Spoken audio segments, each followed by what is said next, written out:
The Kapi Agha, formerly called the Agha of the Gate of Felicity, was the head of the eunuch servants of the Ottoman seraglio until the late 16th century, when this post was taken over by the Kisler Agha. In juxtaposition with the latter office, also known as the chief black eunuch as its holders were drawn from black African slaves, the Kapi Agha is also known as the chief white eunuch. History and functions. As his title implies, the Kapi Agha was in charge of the Gate of Felicity that separated the outer court, where state affairs were conducted, from the inner court and the Sultan's private apartments in the Topkapi Palace. The Agha occupied an office to the right of the gate and was responsible for controlling entrance to the inner court and for transmitting the Sultan's orders to his officials, rendering him, in the words of the Ottomanist Halil al-Nalsik, the sole mediator between the Sultan and the world outside the palace.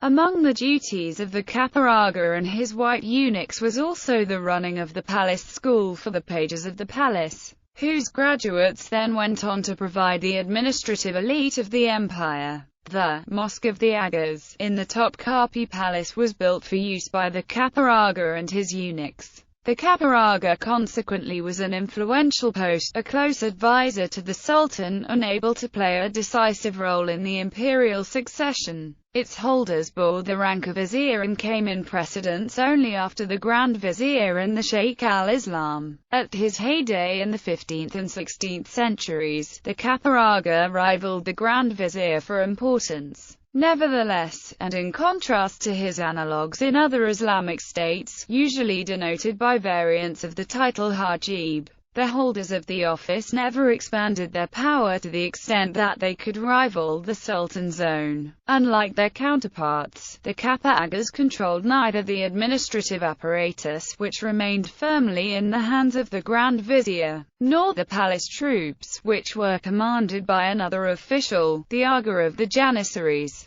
who notably also received about 5 times the Kapi Agha's daily salary of 100 axes. Nevertheless, many Kapi Aghas went on to assume major provincial governorships, and several are considered as among the greatest Ottoman statesmen of the period. The post reached its height in the reign of Suleiman the Magnificent, when its holders became the steward of the charitable foundations and endowments designated for the upkeep of the 2 holy cities of Islam, Mecca and Medina, and of over 70 large mosques. During this time, the holders of the office engaged in open rivalry with the Grand Viziers for control over state affairs. Soon after, however, through the influence of the women of the imperial harem, the Kapi Agha was eclipsed by the Kisler Agha, who supervised the harem. The Kisler Agha became independent of the Kapi Agha in 1587, assumed the control of the haremain and quickly rose to become the senior palace official. The final blow to the authority of the office came in 1704, when its remaining powers were transferred to the Saladar Agha. The position of the Kapi Agha survived, but thereafter was devoid of any significance.